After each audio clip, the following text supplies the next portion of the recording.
En el tiempo del sueño, la pitón de cabeza negra, Waluyapi, se puso en marcha para atravesar el territorio del norte. Llevaba consigo, en un cuenco de madera, las semillas de muchas plantas, que fue esparciendo a su paso.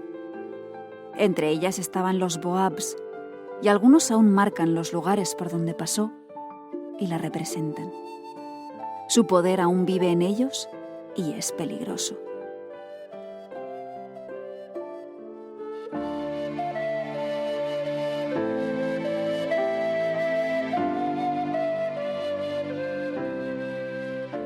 Muy buenas y muchas gracias por acompañarme en La Senda de las Plantas Perdidas, este podcast etnobotánico donde dar voz a nuestras historias de amor y de desamor con un reino tan olvidado como esencial, el reino vegetal.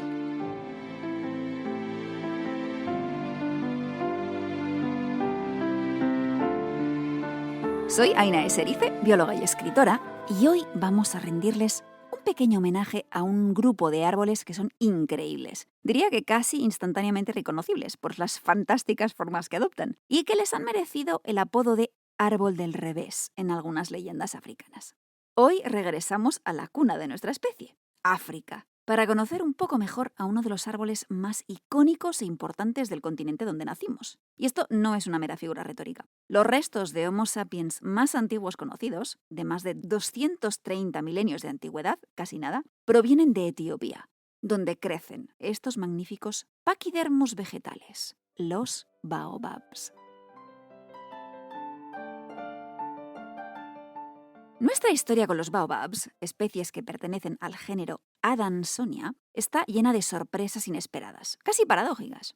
Por ejemplo, aunque son las plantas con flor más longevas que se conocen hoy en día, su historia en el registro escrito y arqueológico es relativamente reciente. Su nombre común más frecuente en lenguas no africanas, que es baobab, viene del supuesto término árabe-egipcio ba-hobab, que derivaría de bu-hibab o abu-hubub, el fruto con muchas semillas o el padre de las semillas. Este apelativo nos llegó gracias al naturalista italiano Prospero Alpini, que lo describió en el siglo XVI a partir de frutos adquiridos en un mercado del Cairo, donde trabajaba como médico para el cónsul veneciano. Y lo describía así. El baobab es un fruto del tamaño de un limón, parecido a una calabaza. Dentro contiene semillas negras y duras, con los lados curvados en un semicírculo y con carne similar a la calabaza, que cuando está fresca es jugosa y rojiza, con un sabor acídulo que no es desagradable. Esas calabazas que menciona, claro, son nuestras queridísimas Lagenaria sicellaria, la calabaza vinadera.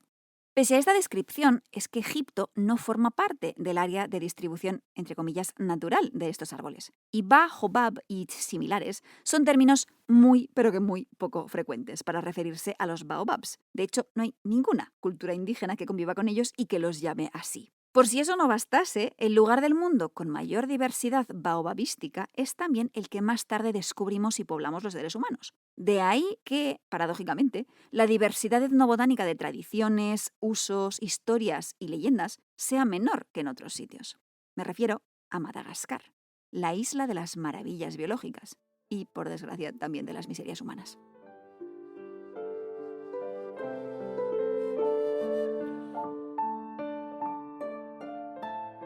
Madagascar. Esa enorme isla que empezó a separarse del continente africano hace unos 125 millones de años más o menos, que lleva los últimos 90 totalmente aislada, alberga una flora y una fauna increíblemente diversas, además de únicas en el mundo entero. Únicas literalmente. 8 de cada 10 plantas de las que te tropieces por ahí solo viven en aquel país. Y 10 de cada 10 mamíferos no voladores, 10 de cada 10 ranas, 9 de cada 10 reptiles, ya ves cómo va. Lo dicho, que es única. Y aunque los lémures son la especie más famosa de Madagascar, yo diría que los baobabs se merecen ese título tanto o más que estos primates, pues 6 de 8 especies que existen de Adansonia son exclusivamente malgaches. Si miras un mapa climático de la isla, verás que está dividida, grosso modo, en franjas verticales. La mayor parte de la superficie está ocupada por sabana tropical o estepa en las zonas oeste y sur. Y ahí es donde se encuentra la mayor diversidad de baobabs del mundo. Hay especies de distribución amplia, como Adansonia tha, mientras que otras tienen hábitats muy reducidos, como Adansonia perrieri, que solo se describió formalmente en los años 60. Hay especies que raramente llegan a los 20 metros de altura, mientras que otras, si se dan las circunstancias adecuadas, pueden superar los 30. Este es el caso de Adansonia grandidieri, la especie más reconocible de Madagascar, además de la estrella de una de las mayores atracciones turísticas del país, que quizás incluso hayas visto en foto, la Allée o Avenue de Baobab, que es una carretera de tierra batida que atraviesa un paisaje salpicado por baobabs enormes. En uno de los dialectos malgache, el masicoro, estos árboles se conocen como reniala o renala, que literalmente significaría madre del bosque. Muchos ejemplares de estas grandes madres muestran cicatrices debidas a la extracción de corteza por parte de la población local. Una práctica común no solo en Madagascar, sino también en buena parte de África. Esto es debido a que la Adansonia, igual que otros árboles que ya han desfilado por el podcast, como tilos u olmos, tienen fibras de corteza, que pueden extraerse y emplearse para montones de cosas. Aunque, según parece, no son adecuadas para el hilado, sí son perfectas para elaborar cuerdas de todo tipo, redes, arneses, cuerdas musicales, hilos para pescar, etc. Y a juzgar por la expresión bengalí, tan seguro como un elefante atado con cuerda de baobab, deben de ser muy resistentes. Viendo una foto de un señor en Mali colgado tan pancho de una cuerda de baobab en un acantilado de 300 metros de altura, pues lo de la resistencia, me lo creo. Esta corteza puede usarse también a tiras, tal cual, para techos, esteras, zapatos, etc. Y a diferencia de lo que pasa con otros árboles, como los abedules, los baobabs tienen la sorprendente capacidad de sobrevivir a extracciones bastante bestias que matarían a otras especies. Esto es debido a que, en general, cuando cosechamos la corteza, nos llevamos también el tejido que la planta emplea para distribuir la savia por todo el árbol. Si empiezas a arrancar tiras de corteza y das la vuelta enterita al tronco, dejando un anillo completamente pelado decorticado, pues has interrumpido las vías que conectaban la parte superior y la parte inferior de ese árbol, que tarde o temprano pues se morirá. Menos si es un baobab, que sabe cómo apañárselas sin mayores dificultades y que regenerará esta corteza perdida al cabo de unos años. Claro que si la gente tala el árbol entero, entonces no, la cosa no resulta sostenible. De hecho, esa madre del bosque malgache, Adansonia grandidieri, podría tener problemas en los años venideros si la extracción de su corteza no se ajusta a criterios que respeten la salud de sus poblaciones. Y esto no siempre es fácil garantizarlo, sobre todo cuando ves que la gente que se dedica a extraer y preparar y vender cuerdas de baobab para sobrevivir a duras penas llegan a los $2 diarios de ingresos. En Madagascar, las relaciones humanas con la Adansonia son relativamente poco diversas, algo normal si tenemos en cuenta que la isla no tuvo habitantes humanos hasta hace unos 2000 años aproximadamente, no mucho antes. A nivel material, además de extraer fibras de la corteza, se comen sus frutos y las semillas, de las que puede obtenerse un aceite comestible, aunque esto varía según la especie, porque algunas dan frutos que están bien, otras en cambio que dan frutos sosos, y no todas las semillas son igualmente ricas en aceite. Y, teniendo la pinta que tienen, pues no es raro que muchos baobabs sean protagonistas de leyendas y creencias allá donde crecen. Varios ejemplares de nuestra madre del bosque, Adansonia grandidieri, por ejemplo, se consideran sagrados y a sus pies, o sus raíces, se celebran ceremonias y depositan distintas ofrendas para propósitos diversos. Alimentos, si lo que quieres es una buena cosecha, dinero, si pides bonanza económica, y alguna bebida alcohólica para otras peticiones. Sin embargo, la mayor densidad y riqueza mítica y ritual alrededor de los baobabs no está en Madagascar, sino en su continente madre, del que se separó en la noche de los tiempos. Continente donde vive la especie de Adansonia más extendida y más conocida del mundo, Adansonia digitata, el baobab africano.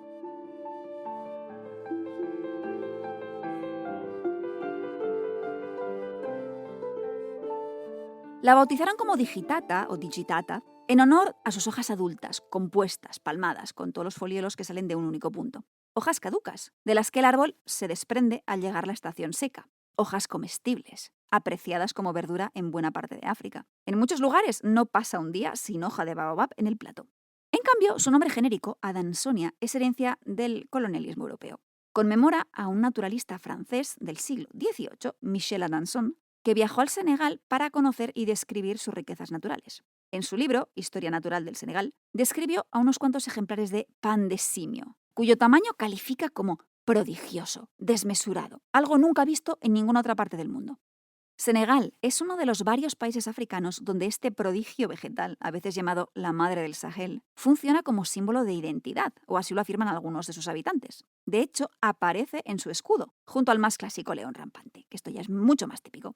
En Senegal, como pasa en muchos otros países africanos, no hay un único grupo étnico, sino al menos 5 mayoritarios, cada uno con su lengua y sus tradiciones, aunque la mayor parte sean musulmanes y hablen Wolof, el idioma más común.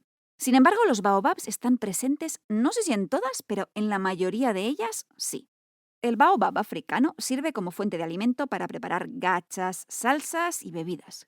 Cuando se cocina cuscús, ya sea de maíz, de fonio, de alcandía o de mijo perla, ahí los mijos salen a colación, suelen añadírsele hojas de baobab secas en polvo, lo que se conoce como lalo, que en contacto con líquidos adquiere una textura mucilaginosa que en África gusta mucho. También se emplea el fruto, tanto la pulpa como las semillas e incluso la cáscara, que reducida a cenizas, que son ricas en potasio, se ha usado a modo de sal, aunque creo que este uso ha sido menos importante en Senegal, que tiene contacto con el océano, respecto a otras regiones africanas donde el mar queda bastante lejos y los animales tenemos que satisfacer nuestra necesidad fisiológica de sal sin ir a la playa. Pero es que además de estos usos materiales, alimenticios, medicinales y otros que no he mencionado, en Senegal sigue vivo el papel ceremonial, religioso de los baobabs, algunos de los cuales se consideran sagrados. En la etnia de los Wolof se mencionan sacrificios de animales, cabras u ovejas, o bien de gachas, bulli, al pie de estos árboles, que sirven también como escenario para danzas rituales y nuit de danse. Los baobabs tienen, según informantes Wolof, una nutrida población sobrenatural, tanto bien como mal dispuesta hacia el ser humano, aunque se dice que abundan más los baobabs con espíritus malintencionados residentes. Esto limita parcial o totalmente el empleo de aquellos árboles, que no pueden talarse y a veces tampoco tocarse sin tomar precauciones antes y ofrecer como sacrificio un poco de mijo o leche o azúcar. Con todo, se dice que las generaciones más jóvenes ya no saben nada de estas historias y que los espíritus están desapareciendo. Entre los Serer, o Serer, no sé cómo se pronuncia exactamente, otra de las etnias importantes de Senegal y cuya religión tradicional aún no ha desaparecido del todo, el baobab ha sido uno de los árboles privilegiados a cuyos pies se depositan, por ejemplo, las oblaciones a la divinidad suprema, Roog.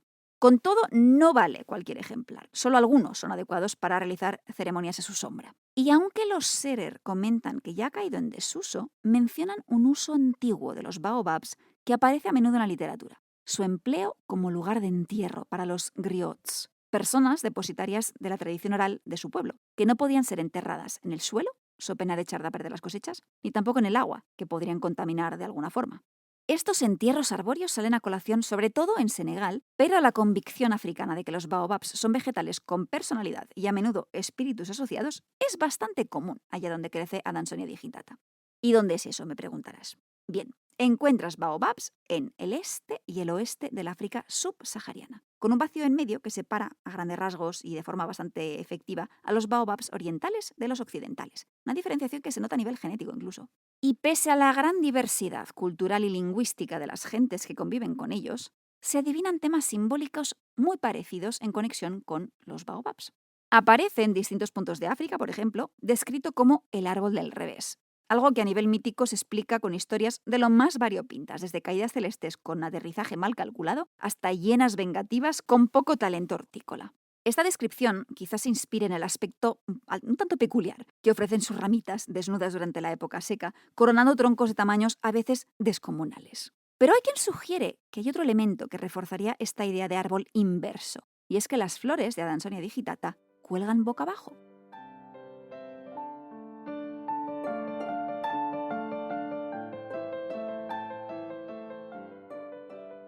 Se despiertan al caer la noche en la sabana o en el bosque.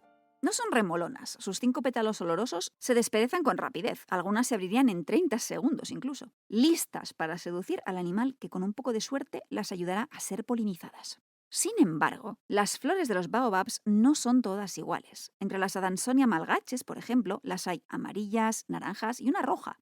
El baobab africano, en cambio, tiene grandes flores blancas, cuyo perfume hay quien describe como agradable y otros como bastante apestoso. Una paradoja que quizás tenga que ver con el momento en que las hueles. Si las pillas cuando la noche aún es joven, resultaría un perfume atractivo. Pero si las hueles al día siguiente de resaca, apestan que da gusto.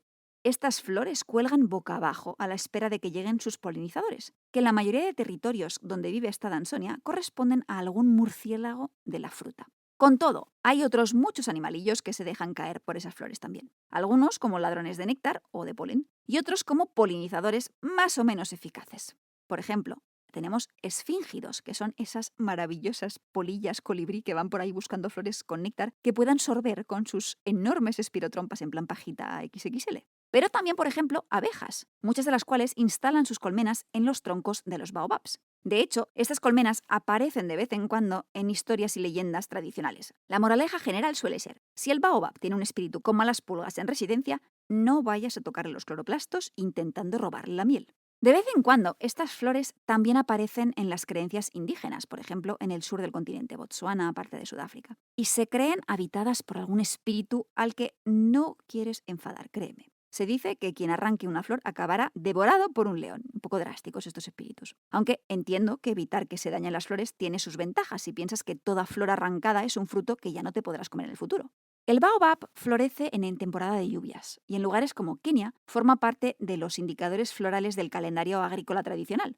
Cuando veas la flor del baobab junto a la de Delonyx elata, a aparecer, las tareas de siembra deberás emprender. Tal vez por eso, a veces el baobab aparece en rituales destinados a atraer las lluvias, como pasaba en Senegal o en Zimbabue, que está a muchos kilómetros de distancia. Sin embargo, probablemente la conexión más espectacular que conozco entre los baobabs y el agua tiene que ver con su empleo como cisternas, tanto naturales como creadas artificialmente. Algo que va más allá de las adaptaciones propias de Adansonia para sobrevivir en entornos con sequías regulares. Porque sí, el aspecto impresionante, en ocasiones rayando lo grotesco, y no lo digo en sentido peyorativo, que conste, de los baobabs y sus troncos engrosados, lo que se conoce como pachicaulia, se debe a su capacidad para almacenar agua en sus tejidos.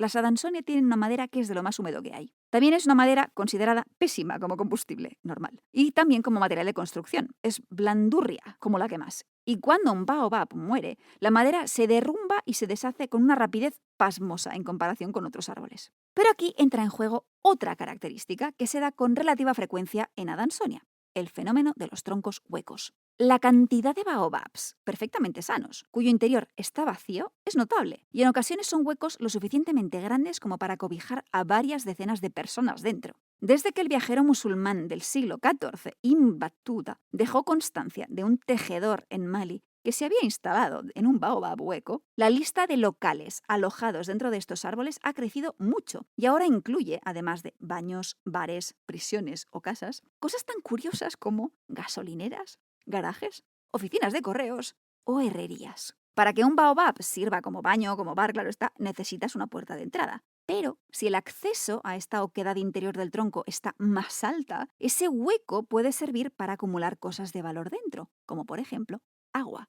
Y ahí tenemos al baobab pozo o baobab cisterna, que puede llenarse solo o que pueden llenar las personas cubo a cubo, que es un elemento arbóreo que en determinados momentos y lugares ha sido de enorme importancia, pudiendo marcar la diferencia entre la vida y la muerte en tiempos de escasez de agua. De hecho, en lugares como Sudán, muchos de estos baobabs pozo tienen nombres registrados oficialmente, y la cantidad, por eso sabemos que ascendería a unos 33.000. La mayoría tienen conexión femenina, incluyen la palabra árabe madre, como asal, madre llena de miel. Aunque, habiendo visto una foto de cómo es el agua dentro de uno de estos baobabs, no sé yo si me entusiasma la idea de beber aquello.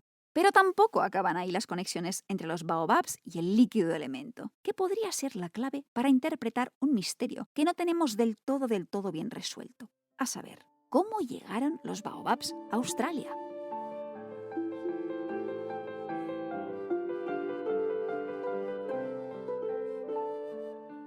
Puede sonar a broma, pero los primeros europeos que lo describieron lo clasificaron como una especie de alcaparra, contrahecha y gotosa. Se trataba, en cambio, del único baobab que salió de la órbita africana por su propio pie, por su propio fruto más bien, y atracó en las costas del noroeste australiano. Es más pequeño que sus otros hermanos, superando raramente los 10 metros de altura, pero es sin duda alguna una Adansonia, para más señas Adansonia gregorii, también conocida como gouty stem tree, árbol de tallo gotoso, dead rat tree, o sea, árbol de las ratas muertas por el supuesto parecido de sus frutos con roedores fenecidos, o más sencillamente baobab. Si te gusta la geología y recuerdas que hace muchos millones de años Australia, África, la Antártida, la India y Sudamérica formaban un supercontinente conocido como Gondwana, Madagascar también evidentemente, quizá caigas en la tentación de pensar que los baobabs ya existían por aquel entonces y que cuando el supercontinente se rompió, la familia quedó disgregada. Un hermano perdido para Australia, uno en África y 6 en Madagascar. Tentador, sí, pero los datos dicen que no pasó así, que los baobabs no existían aún cuando pasó todo aquello, y que para cuando aparecieron en escena, probablemente en África Occidental, Australia ya les quedaba muy muy lejos. Entonces, ¿cómo llegaron? El consenso aceptado dice que los humanos aún no existíamos, así que no pudimos echar una mano. El boab se las tuvo que ingeniar solo para llegar, y la hipótesis más razonable sería que lo hizo a nado, gracias a sus frutos flotantes navegantes. Para cuando los antepasados de los actuales aborígenes australianos llegaron al continente, los boabs probablemente ya crecían allí tan panchos. Con todo, hay estudios que sugieren que, pese a que no figura entre las plantas aborígenes más importantes hoy en día, la distribución actual de esta Adansonia australiana ha estado fuertemente influenciada por los humanos, algo que también se sospecha ha pasado en África, donde es complicadísimo distinguir dónde crecen baobabs que llegaron solos o que sembramos nosotros.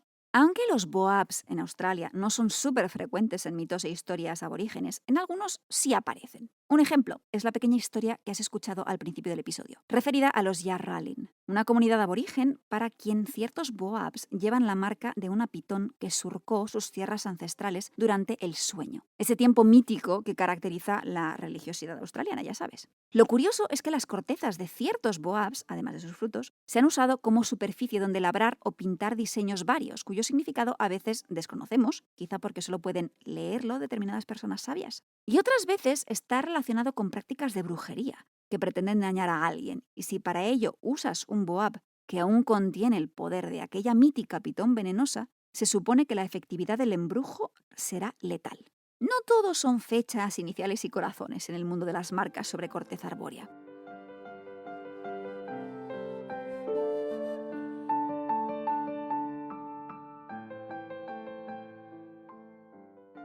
Hay un proverbio africano atribuido a los Ewe, una etnia de Ghana y Togo, que se traduce como «el conocimiento es como el tronco de un gran baobab, que no puede ser abrazado por ningún hombre».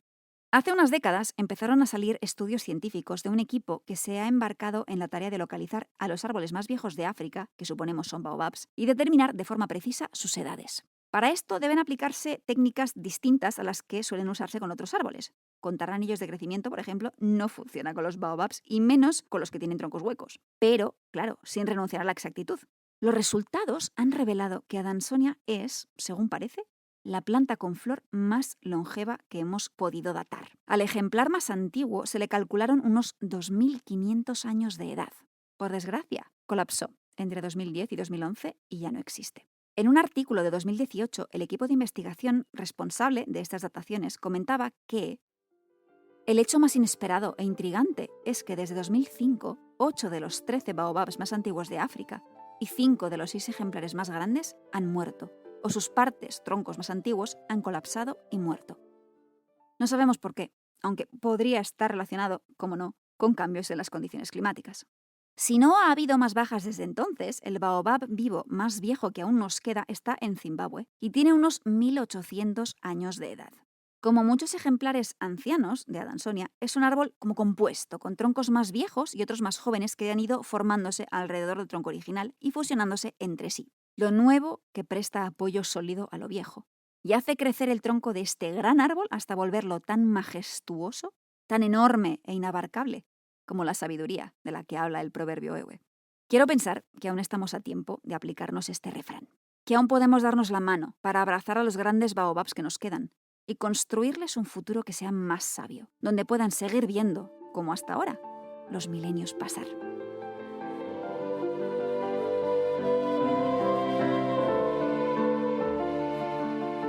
Y hasta aquí nos ha traído la senda de hoy, que espero hayáis disfrutado tanto como yo porque me encantan estos árboles, me parecen increíbles. Por cierto, que si te gustan a ti también, recomiendo encarecidamente que eches un vistazo al excelente artículo que escribió Lucía Triviño en su blog Las hojas del bosque sobre los baobabs, y allí encontrarás un montón de información complementaria a lo poco que he podido contarte yo en este episodio. Enlace en las notas, ahí te lo dejo. Y como siempre, gracias a ti que me escuchas y gracias infinitas a mis frutos luminosos en Patreon por vuestro apoyo que hace esto posible, tanto material como psicológicamente, la verdad. Si quieres unirte a la familia y disfrutar de agradecimientos de todo tipo, tamaño y color, puedes hacerlo en patreon.com/ainaserice.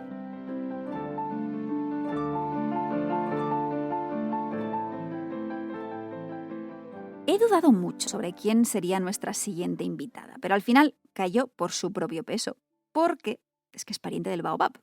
Aquí ya, pista 1. Eso sí, si eres y estás en mi mismo lado del charco, el europeo, te resultará un poco más complicado adivinar su identidad. Y ahí tienes otra pista. La última de las 3 es algodón. Ya sabes que si por un casual o por una inspiración divina se te ocurre de quién estoy hablando, me lo puedes contar. Escríbeme un mensaje, un correo electrónico, déjame un comentario en el podcast mismo, en redes sociales donde me encuentras como Aina Serice. Ya sabes que estaré encantadísima de saber de ti. Y enhorabuena por haber adivinado este árbol complicado. A Carmen, a Juan Carlos, a Eduardo y a Sara. Enhorabuenísima. Voy a ir preparando esas chapas de Vegeto Detectives.